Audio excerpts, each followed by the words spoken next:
Hola, bienvenidos y bienvenidas a Pensamiento Crítico de Utopía Comunicaciones.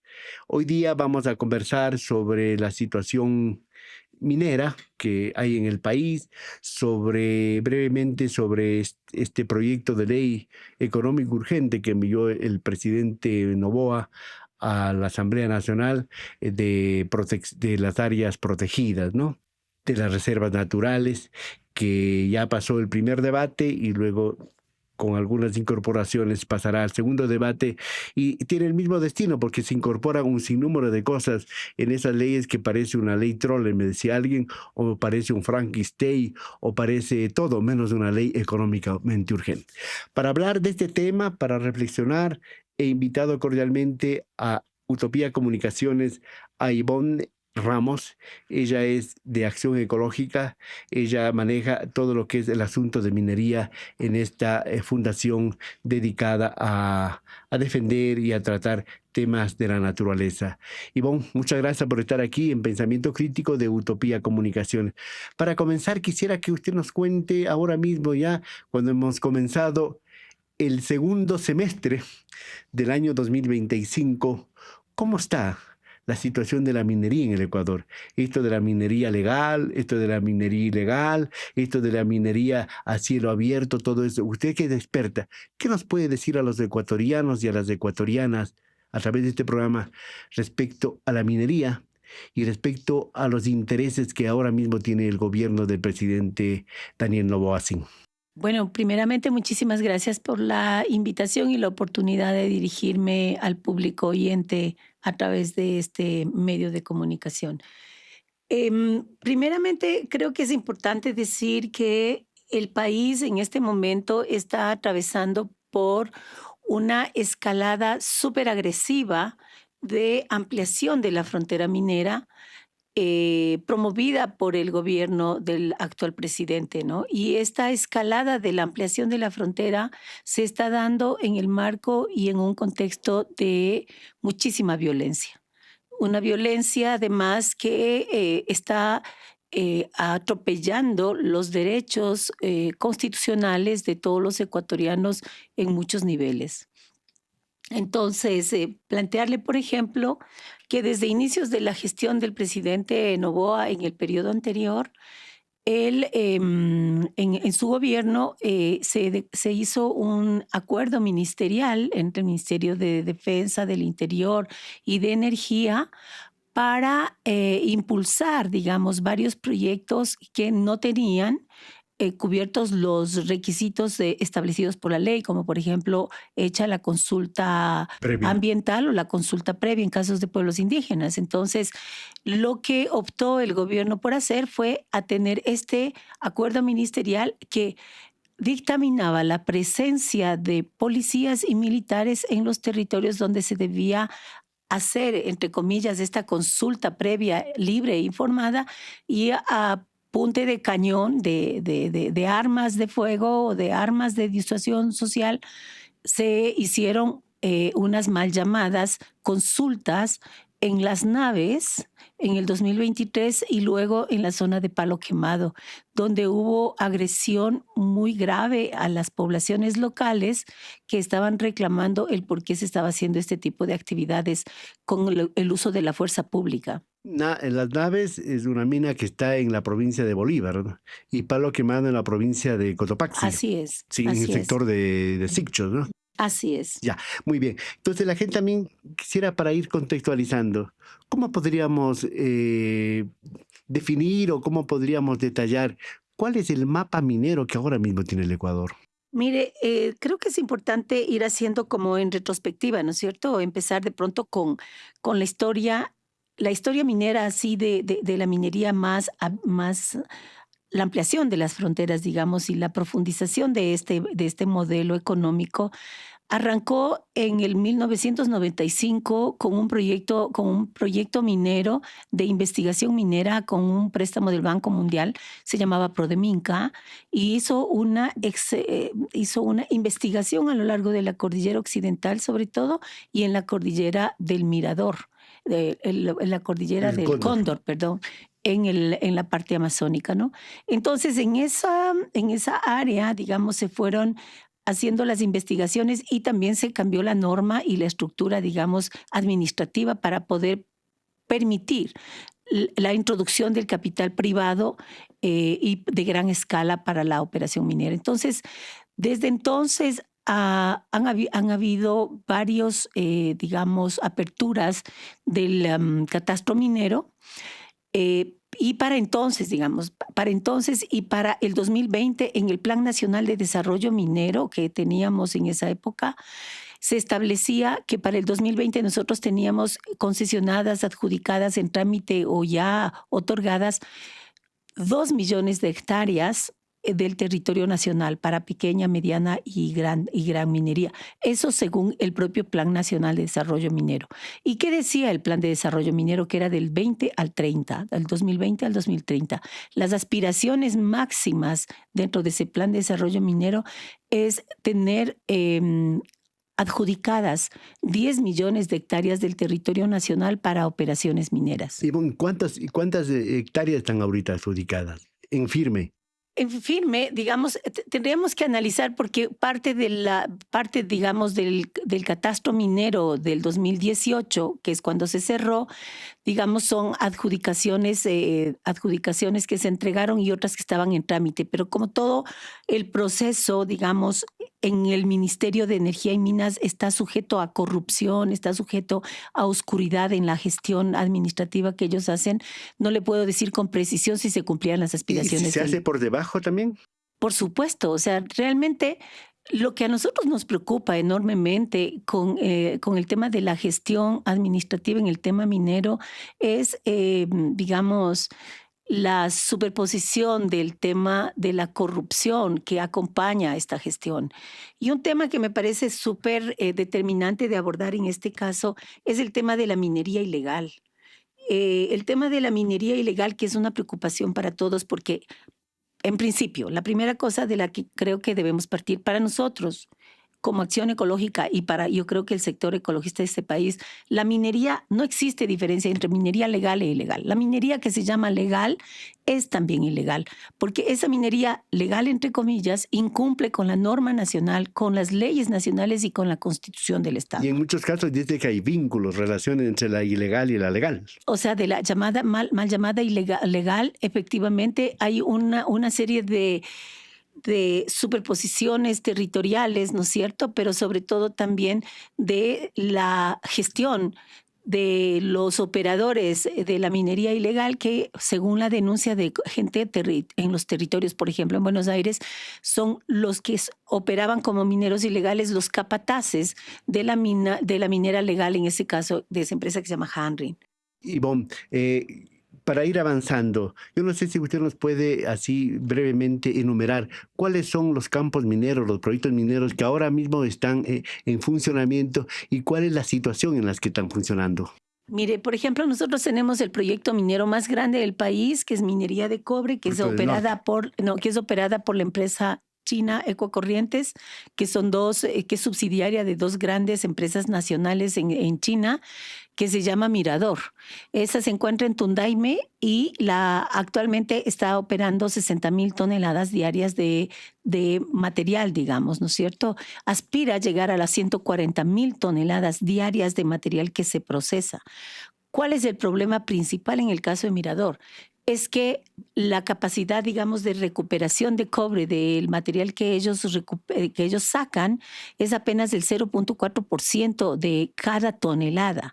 Lo que significa que si llegan a operar con 140,000 toneladas en el día, imagínese usted que todo ese material triturado es finalmente depositado en lo que se conoce como las relaveras, que es el depósito gigantesco en donde cada día 140,000 toneladas serán depositadas durante el transcurso de 30 años más o menos. Entonces, ¿qué pasa con Mirador? Mirador tiene ahora la construcción de 2 relaveras junto al Tajo, junto al hueco de la mina, ¿no?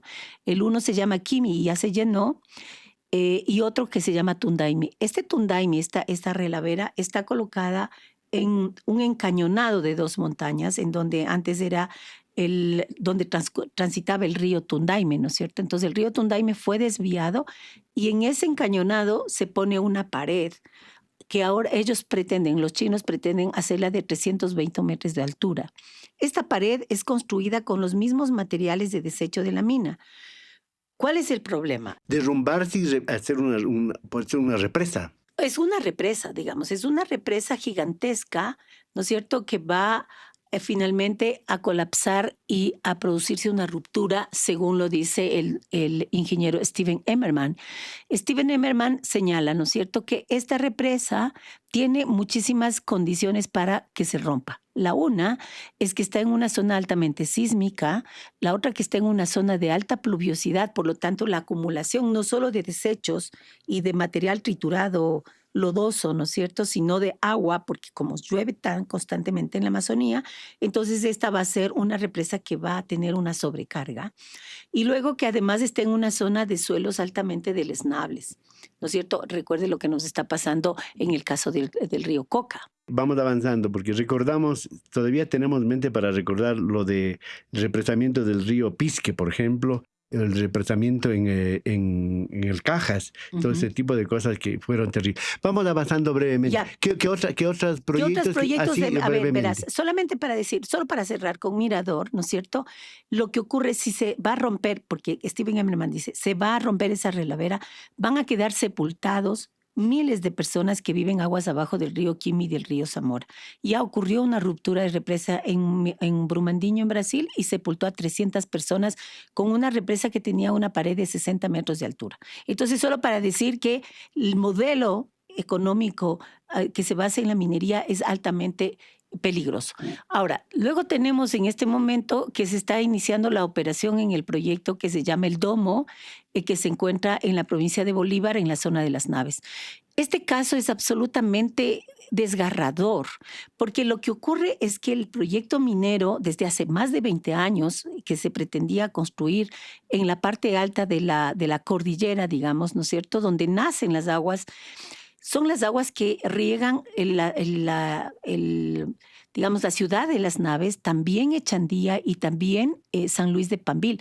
Pero es como la gente le llama la piedra negra. La piedra negra que es la matriz de las aguas que riegan a todas estas ciudades y luego finalmente se junta con otras aguas y llega al río Guayas.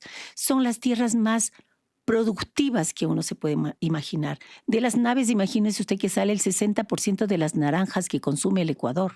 En las naves están cultivos de cacao fino de aroma, que en este momento tiene unos costos elevadísimos y que da un bienestar económico a la población en ese sitio. En el proyecto El Domo, ¿no es cierto?, que es la piedra negra en verdad, en este momento se están iniciando las actividades y está atravesado de muchísima violencia con los campesinos.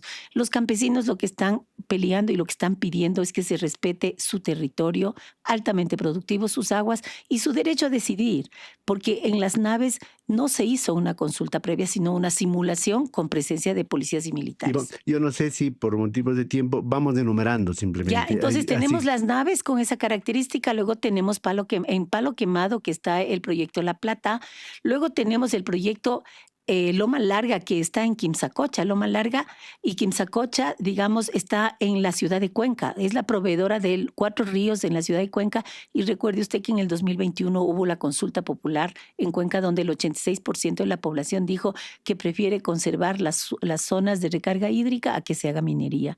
Sin embargo, el proyecto quiere imponerse a la fuerza. Luego tenemos el proyecto Cascabel. El proyecto Cascabel está en la provincia de Imbabura, en la parte de Lita. O sea, cuando uno se va por la vía San Lorenzo, tenemos Lita y está en la parte alta de la cordillera. El problema que tenemos con ese proyecto es también uno de los proyectos más grandes, según lo anuncian los dueños del proyecto, pero ¿cuándo se hizo el análisis? Porque ellos tienen que recuperar cobre, polimetálicos, cobre, oro, plata, ¿no es cierto? Entonces, el propio estudio del proyecto señala que ellos van a utilizar cianuro para la recuperación del oro. Como ellos se prevén estar como 100 años en el sitio, ¿no es cierto? Ellos prevén utilizar cianuro y se calcula que más o menos utilizarían la cantidad de cianuro que serviría para matar 4 veces la población del planeta del planeta por la cantidad de cianuro y cantidad de oro que tienen que recuperar. Ivonne, ¿qué otros proyectos así? ¿Hay Ah, otros proyectos? Entonces, luego tenemos el proyecto que se llama Yurimaguas, que ahora está operado por Codelco, que está en la zona también de Imbabura. ¿Cuál es el problema? Es que todos los proyectos mineros están localizados en las zonas más biodiversas de este país, las zonas donde nacen las aguas más puras y que riegan las cuencas hidrográficas hacia el occidente, ¿no es cierto?, hacia el Pacífico y hacia la Amazonía. Bueno, estos son algunos de los proyectos que nos han enumerado, Ivonne. Hay muchos más. Bueno, la gente dirá, hay tantos proyectos. ¿Cuánto producen al Estado ecuatoriano estos proyectos, esta minería? ¿Cuánto? ¿Cuánta de mano de obra genera estos proyectos? Porque los gobiernos así sucesivamente han dicho, no, pues que no podemos estar sentados en un becerro de oro y sin aprovechar lo que nos da el subsuelo. ¿Cuánto produce? ¿Cuánto beneficia? Y a la par, ¿cuánto perjuicio provoca a la naturaleza y a la gente? Bueno, en un estudio que hizo Alberto Acosta con otros economistas, ¿no es cierto? El estudio se llama El Festín Minero. Este salió para el 2020 y recogió información oficial en donde se estaban hablando de los proyectos que yo acabo de mencionar, que se los conoce como proyectos estratégicos, ¿no es cierto? Entonces, en los propios estudios oficiales se establece que la ganancia para el Estado sería de 27.486 millones de dólares, ¿no es cierto?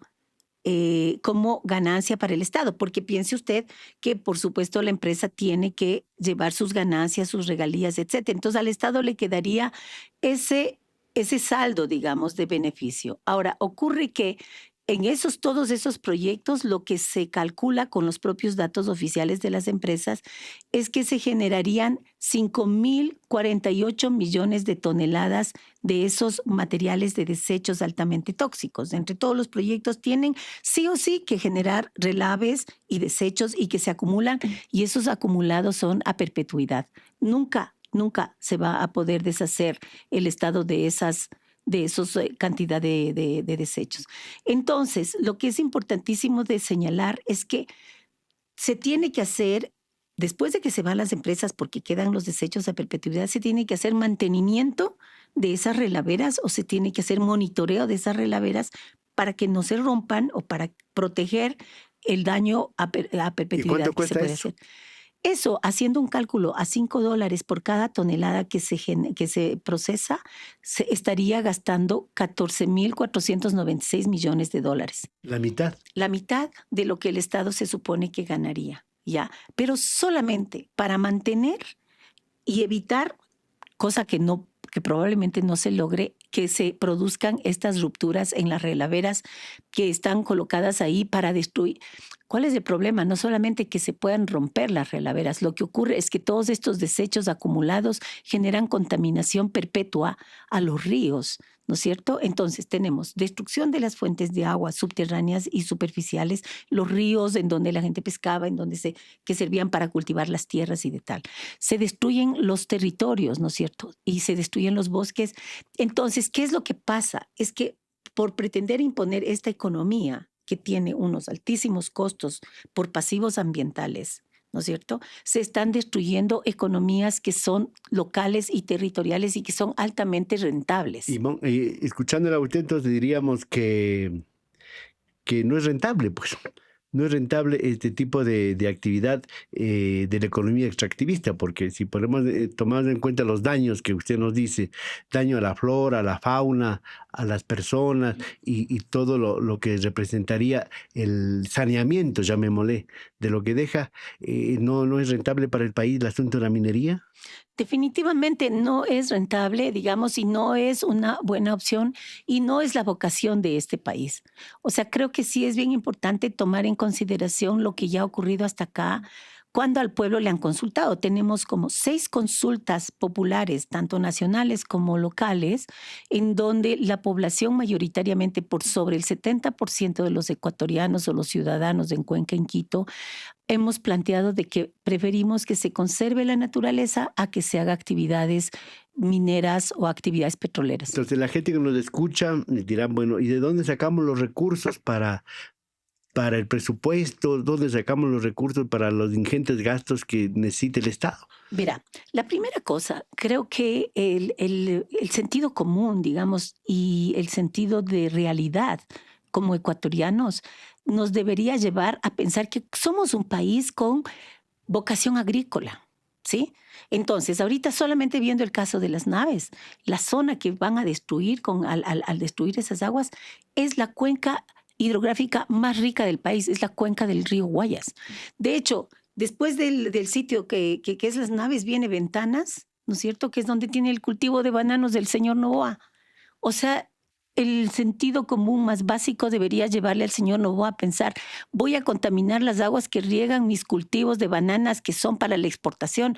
¿Qué ocurrencia tiene él y su tía? Porque la propietaria o digamos accionista del proyecto, del proyecto del Domo es precisamente la empresa Novis asociada con Adventus, que es O sea que el canadiense. gobierno, según usted nos dice, la familia del presidente Noboa está vinculada no solamente en la industria bananera, en la producción, en la exportación, sino también está en la minería.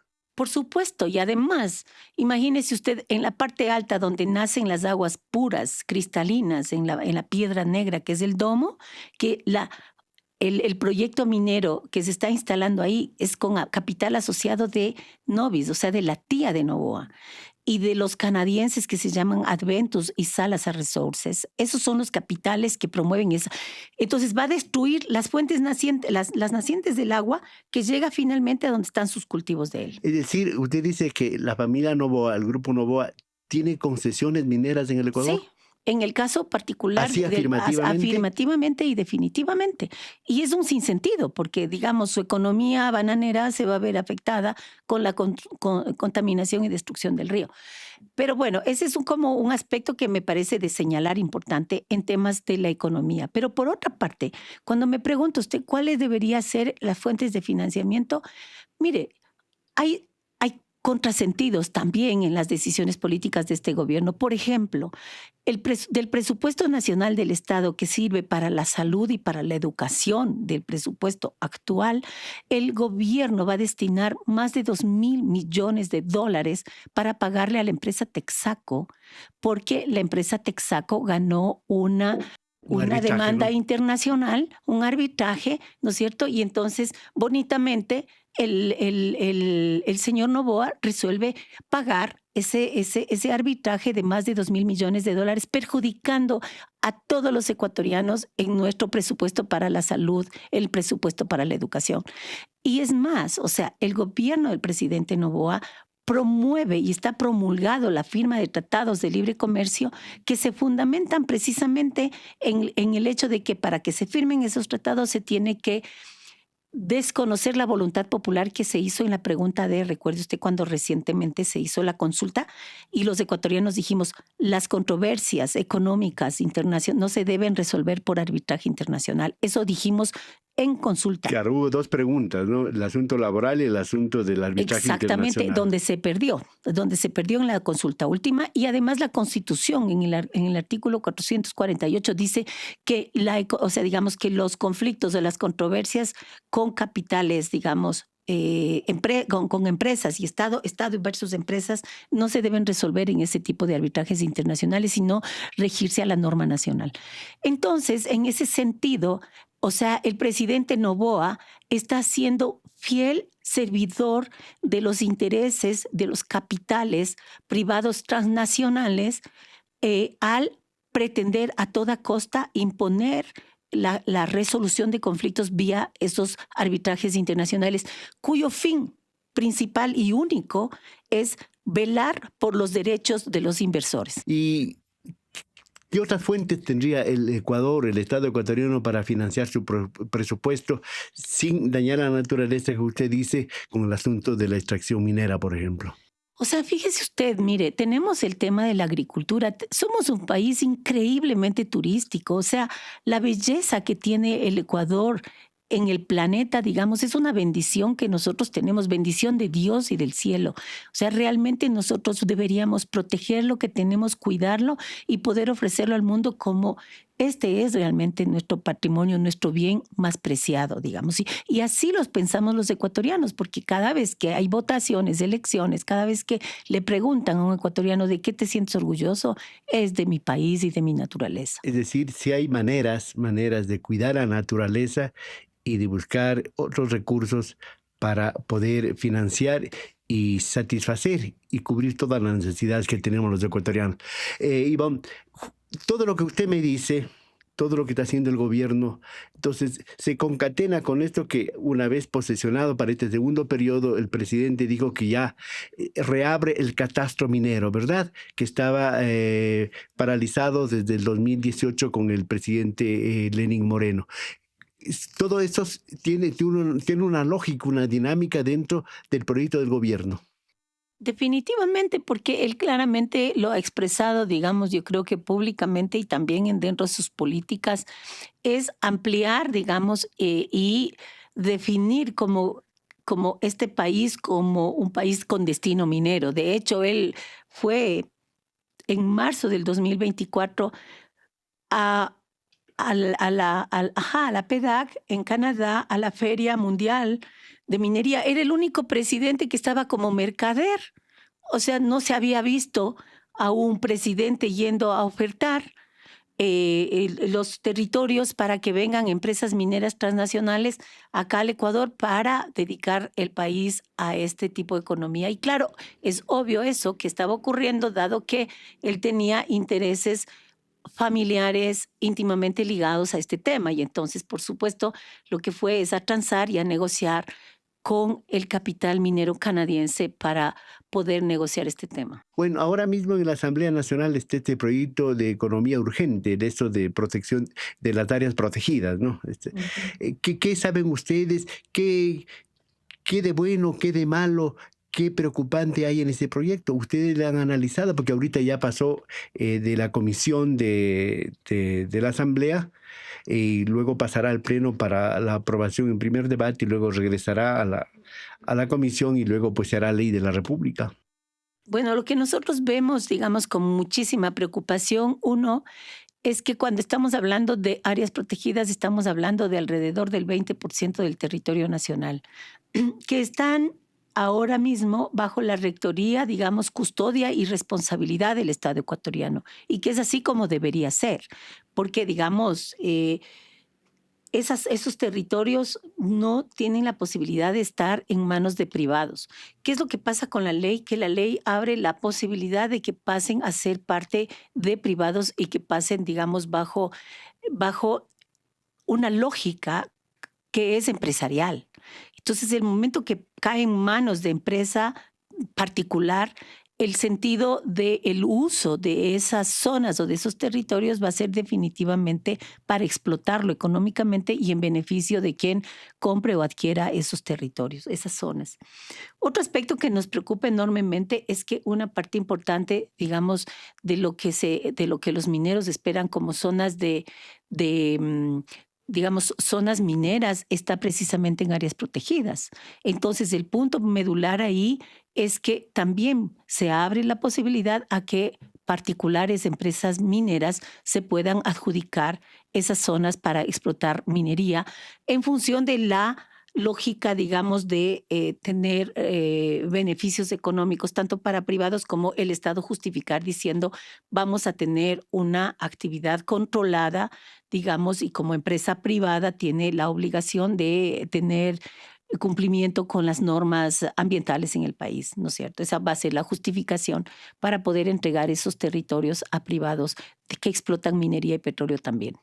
Porque se dice que es para fortalecer el turismo comunitario, para todo ese tipo de cosas. Entonces, de trato de ese relato, hay otros intereses, Simón. Definitivamente hay otros intereses y nos preocupa muchísimo porque realmente en muchísimas de esas áreas protegidas actualmente habitan las poblaciones originarias, o sea, las poblaciones que ancestralmente vivieron en esas áreas protegidas, que son pueblos indígenas, que son pueblos campesinos y que son los pueblos que realmente han a través de sus prácticas, logrado generar y regenerar biodiversidad en esas áreas protegidas, porque tienen unas economías a escala humana, a escala comunitaria, ¿no es cierto? Entonces, han habitado en esos territorios mucho antes de que se conciban las áreas protegidas.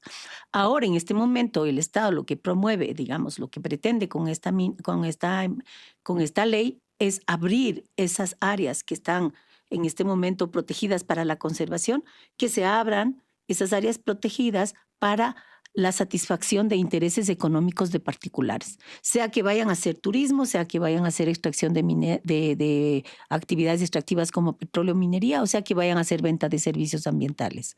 Entonces, ese es el trasfondo de esta historia. Y por otra parte, otro de los argumentos que dicen es que vamos a militarizar las zonas para intervenir porque ahí está habiendo minería ilegal, ¿ya? Y no necesitaban hacer una ley privatizadora de las áreas protegidas para controlar el tema de la minería ilegal. El tema de la minería ilegal está a nivel de todo el país y no se llama minería ilegal, esta minería es criminal. Como le digo, la minería ilegal es toda la minería en general, pero en esta en particular, que es minería criminal, es una minería que está ocurriendo en Buenos Aires, en Napo, en Ponce Enríquez, en el sur de la Amazonía. O sea, está en todo el país al momento operando y el Estado debería tener una estructura, digamos, y unas prácticas de control de este modelo de minería criminal, pero no lo hace porque muchísimos de sus estructuras, digamos, de control están corroídas por la corrupción. Y una de las cosas que me parece importante y quisiera citarlo textualmente a un auditor del tema minero, lo que él plantea, ¿no es cierto? Él, en uno de los artículos públicos, el 1 de junio del 2025, él se llama José Aguinzaca, es el primer vocal del Colegio de Auditores Técnicos Mineros del Ecuador. Ya, es ingeniero geólogo y asesor minero ambiental, perito geólogo. Dice, desde mi punto de vista, la minería ilegal se vende de manera legal. Es decir, explotan ilegalmente en diferentes puntos geográficos del país y a través de titulares de concesiones mineras hacen el reporte de la producción, con el objetivo de vender ese oro al Banco Central o sacarlo del país. Eso se ha venido haciendo especialmente en la pequeña minería. En algunas ocasiones también se ha vendido al mercado que no tiene facturas. El punto es que entonces, a través de este mecanismo, ¿no es cierto?, ocurre que estas digamos, concesiones, digamos, que ya tienen legalidad, le venden ese oro al Banco Central. Entonces, el Banco Central, ¿qué es lo que está haciendo? Está siendo cómplice y encubridor de esta minería de mafias. Intermediario. O sea, es el que les compra. O sea, el momento en que el Banco Central compra el oro de mafias, el oro de sangre, está siendo cómplice y encubridor y está promoviendo ese tipo de minería de bandas criminales en el país. Entonces, si el Estado quiere resolver el problema de la minería ilegal, mírese a sí mismo en sus actuales prácticas y resuelve el problema que se asocia al mercado y en dónde se lava ese oro de sangre en el Banco Central. ¿Cómo se opera? Con la complicidad y el contubernio de las instancias de control, el mismo Arcom y el mismo ministerio, la misma Subsecretaría de Minas, y luego que tampoco ellos están haciendo norma interna para poder resolver estos temas que ellos perfectamente saben cómo funciona. Muy bien. En todo caso, el gobierno que preside el señor Daniel Noboa Sin tiene todo a su mandar. Tiene una asamblea, tiene la justicia, tiene la fuerza pública y esta ley que estamos hablando de las áreas protegidas y otras leyes seguirán pasando sin debate y lamentablemente con otras leyes que un poco aparecen y pintan como represivas y como que van disciplinando y atemorizando a la gente, seguirá pasando. Yo no sé, en pocas palabras, ¿qué van a hacer ustedes? ¿Qué van a hacer los ambientalistas, los ecologistas, los defensores de la naturaleza frente a esta situación? Así muy puntualmente, Ivonne. Yo creo que a nosotros nos corresponde hacer, o sea, digamos, afirmarnos en nuestros positivos como país. Y yo creo que cuando hablamos de los positivos es definitivamente sobre la voluntad popular expresada en esas múltiples consultas, ¿no es cierto? Y claro, desde una mirada pesimista decir, ¿sabes qué? Pero hicimos consulta y no nos están haciendo caso, por lo tanto nosotros debemos renunciar a esa situación. Y yo creo que no. Definitivamente los ecuatorianos somos un país de personas que somos ecologistas en esencia, protectores de la naturaleza, de la vida y del buen vivir. Entonces, sé que esta situación arbitraria y contraria, digamos, a nuestra voluntad está ocurriendo en este momento, pero nosotros no podemos, digamos, renunciar a estos principios fundamentales, ¿no es cierto? Y por otra parte, por supuesto, las políticas públicas que se están ejecutando en este momento por parte de este gobierno también fueron ejecutadas por gobiernos anteriores. O sea, realmente cuando hay una propuesta extractivista en mente o en la hoja de ruta, no es que obedece a un partido o a otro, obedece, digamos, a una imposición de un modelo económico que viene desde fuera, ¿no es cierto? Entonces, el tema minero, por ejemplo, y la explotación extractiva a toda la América Latina, digamos, viene impuesta también desde políticas exteriores. Entonces, por eso es que se afanan tanto en que se firmen tratados de libre comercio con otros países, se afanan tanto en que el país se someta a estos arbitrajes internacionales en donde prime el interés del capital transnacional versus el interés de los ecuatorianos, que somos un país meramente, profundamente y básicamente ecologista. Muchísimas gracias a Ivonne Ramos. Ella es de Acción Ecológica, maneja el tema de minería en esa fundación del país. Gracias, digo, y bueno, aquí nos toca reflexionar, pensar, perder el miedo, ¿verdad? Y pues un poco defender nuestros derechos, nuestras libertades y defender lo que solemos decir a nuestra Pachamama, ¿no? Señoras y Gracias. señores, gracias por haber asistido a este diálogo con Ivonne Ramos de Acción Ecológica. A ustedes, suscríbanse, compartan, denos un like, porque aquí estamos haciendo pensamiento crítico. Muchas gracias. Hasta la próxima.